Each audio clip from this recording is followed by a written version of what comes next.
Everyone, welcome back to my another video. আজকে আবারও আরেকটা নতুন ভিডিও নিয়ে চলে এসেছি। আর সেই ভিডিওটা হচ্ছে আমার একটা ওয়ান পিস দিয়ে আমি কিভাবে আমার ছোট বোনকে আমব্রেলা কাটের একটা ফ্রক বানিয়ে দিলাম। সেই ভিডিওটা আজকে আমি পুরোটাই দেখাবো, তাই ভিডিওটা আপনারা স্কিপ না করেই দেখবেন। আমার এই ভিডিওটা দেখে খুব ইজিলি আপনারা আমব্রেলা কাটের ফ্রক বানিয়ে নিতে পারবেন। সেটা চাইলে আপনারা বাচ্চাদের জন্য বানাতে পারবেন, আবার বড়দের জন্য বানাতে পারবেন। তো দেখতেই পাচ্ছেন, এটা হচ্ছে আমার একটা জামা।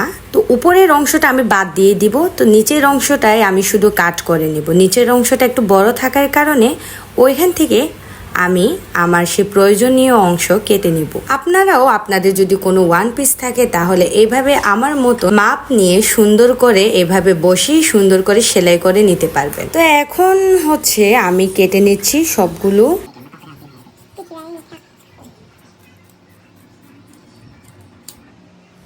দেখতেই পাচ্ছেন কিভাবে আমি আমব্রেলা কাট দিয়ে কি সুন্দর করে কেটে নিয়েছি।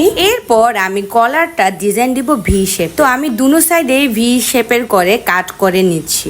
এখন আমি ফিতা দেওয়ার জন্য উপরের অংশ থেকে কিছু কাপড় আমি কেটে নিলাম। যাই হোক, পুরনো কাপড় চোপড় থাকলে ফেলে দেওয়ার চাইতে এইভাবে আপনারাও আমার মতন আইডিয়া দিয়ে সুন্দর করে এইরকম টপস বানিয়ে নিয়ে পড়তে পারবেন। তো এটা আমি ফিতা বানাবো, সেজন্য আমি কাট করে নিয়েছিলাম। এখন আমি সেলাই করে নিব আরমল, তারপর হচ্ছে কলার। সহজ ভাবে এভাবেই সেলাই করতে পারবেন আপনারা। এই আমব্রেলা ফ্রকটা বানাতে তেমন একটা সময়ও লাগে। ফার্স্টে আমি ফিতাটা সেলাই করে নিলাম, তারপর হচ্ছে ছোট বোনকে দিয়ে ফিতাটা উল্টিয়ে নিলাম।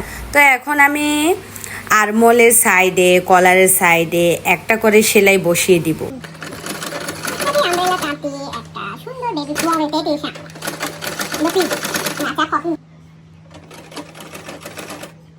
তো এখন আমি শোল্ডারের মাথায় ফিতাটা বসিয়ে নিলাম, পাটে বসিয়ে নিলাম।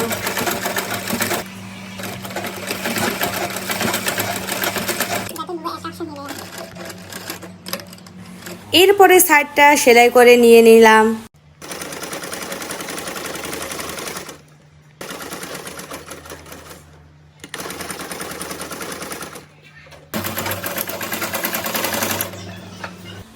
এরপর নিচে আমি আরেকটা সেলাই বসিয়ে নিলাম।